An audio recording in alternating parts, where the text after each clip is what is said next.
please that very day, go and talk to your imam and say, listen, this is a big problem. I want somebody to take action. Maybe we should form a group and start doing something today, that very day. Please do not procrastinate on that, because your one act of doing the right thing could save somebody's life. Who knows when a medical emergency could happen? What if it happens the next day when you have fixed the problem?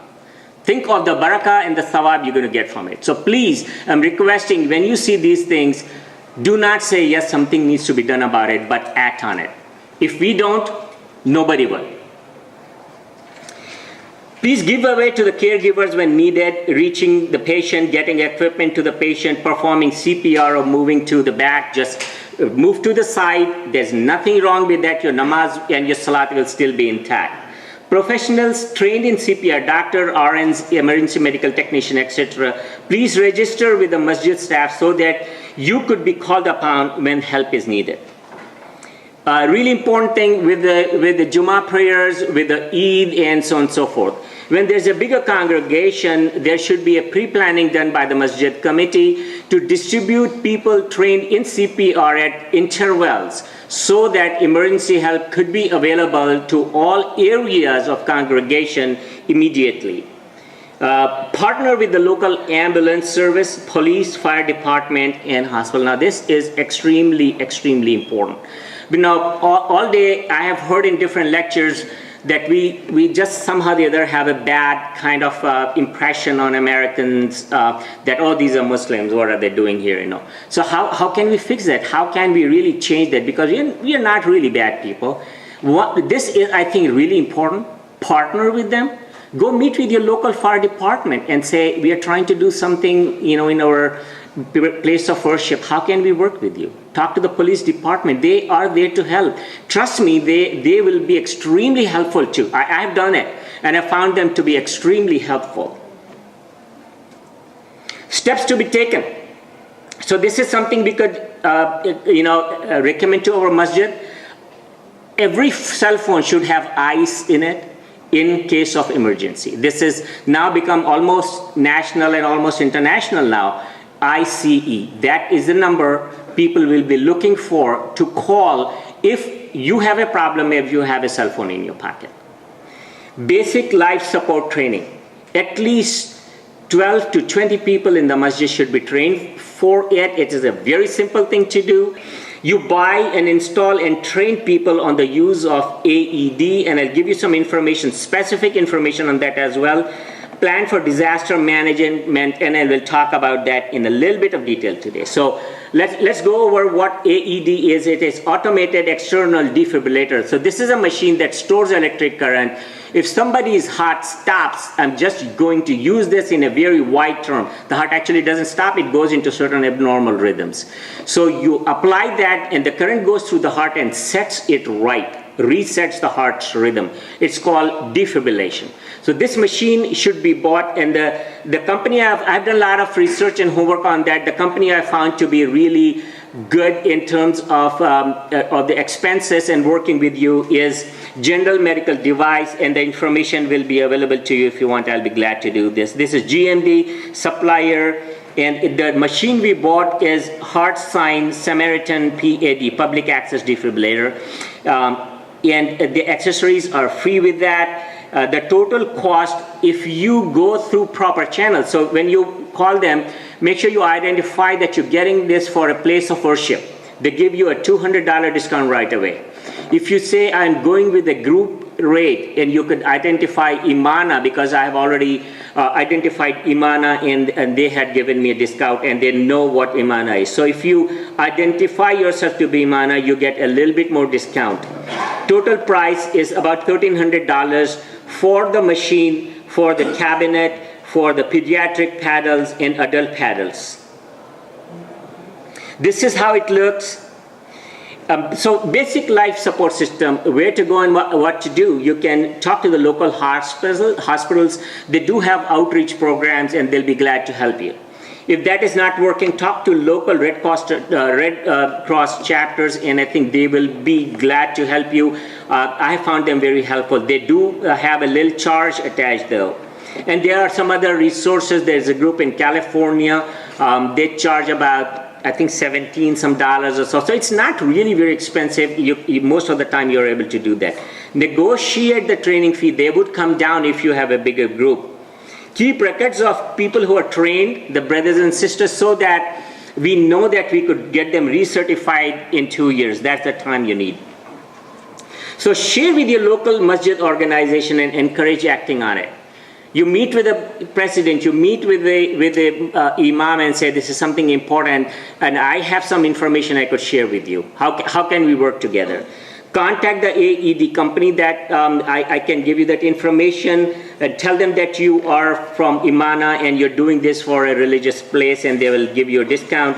Publicize this service. So when you have that in the masjid during the Jummah prayers, the imam or president, whoever could announce that we have this service. People can be trained, and this is where it is located. This is the protocol on the walls. Please read it before you leave, and so on and so forth.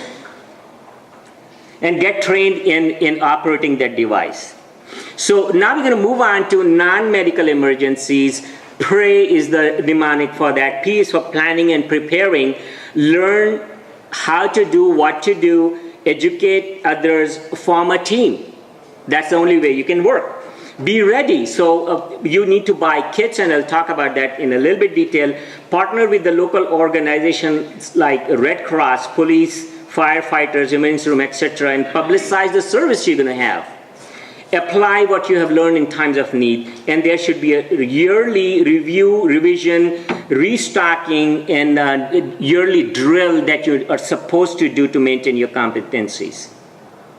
So for internal emergencies, plan before the problem, during the problem, and after the problem. You need to have meeting and learn from it. You communicate. The important thing is during the time of a disaster, how do you communicate? So you will see that in one of the kits, they talk about having the walkie-talkies. It's really important that you keep those services available, because if there's a big disaster, you might not have cell phone services. You might not have other ways. So it's important to communicate and have that understanding with people. The personnel who will be responsible should know that.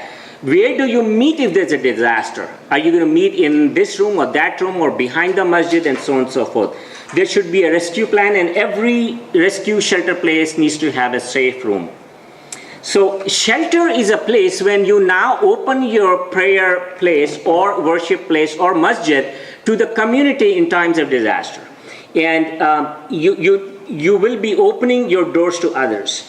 So you network with local organization. As I said, the Red Cross was the best one that I found. They have a very nice protocol. They will come and do the physical inspection of your masjid to make sure that you have what they need. Include as a designated shelter once you have passed that test, and you get prepared for that. This is the shelter agreement for Red Cross. They partner with several organizations to provide that service. The shelters are in open areas, and Red Cross provides the disaster kit to you, and they will maintain it from periodic testing. So what do you need in your masjid? You need electricity, water, and a generator, wide open areas to accommodate clients, usually 40 square feet per person, and handicap accessibility. These are things that would help, but that are necessary. Bathrooms with multiple stalls, showers, commercial kitchen and food service, licensing, and volunteering staff. This is important. If you have 300 people in your masjid after a disaster, you need to feed them. You need to have volunteers who understand and are prepared to do that for you. Now, we live in a world of lot of disparities, lot of different belief systems, religions, cultures, and it's important that if you're going to open our doors to the community, we understand what they are. We need to know what is important for them. I'll give you a quick example. I work with hospice patients, so when patients die, we do the usual. I did not know until I invited all the clergy from the local area and asked them, what should I know as the medical director? And the Buddhist minister told me, when a Buddhist dies, leave the body alone for 4 hours. Don't touch it, nor don't go near it. We believe that's the time where the spirit is communicating with God and so on and so forth. Until unless we understand and know what people want, we cannot help them.